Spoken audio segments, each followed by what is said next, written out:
Ben orta məktəblərdə olanda bir şeyi gördüm. Orta məktəblərdə şagirdlərdən milli ruh yüksəkdir.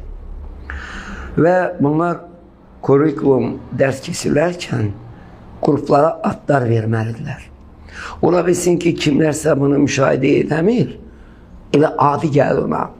Amma mənə çox belə qürur verici gəlirdi indi deyəcəyim addımlar.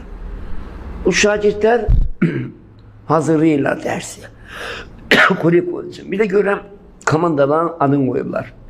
Təbriz, Bakı, Ərdəbil, Gəncə, Urmiya, Sumqayıt. Artıq şagirdin beyninə Təbriz, Ərdəbil, Urmiya hopub. Esri dönəmində bizdə belə deyildi. Dərsliklərdə bəzən belə hallar olur. Xüsusən nədə olur deyim sizə? Əlavələr keçirlər. Əlavələr. O əlavələr ki, Təhsil Nazirliyi də bir mənalı şəkildə bildirdi ki, Təhsil Nazirliyi buna cavabdehliyi daşımır. İndi biz gəldik dərsliklərə. 30 ildir bayaq dedim ki, müstəqillik. Biz artıq indiyə qədər bizə təqdim olunan tarix Avropa mərkəzçilik metodologiyasında təqdim olunub.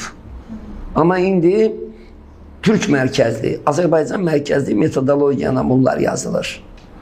Və bu, deyim ki, sizə yazılan kitablarda da müəyyən qüsurlar özünü göstərə bilər. Və tədricən də bu aradan gedəcəkdir.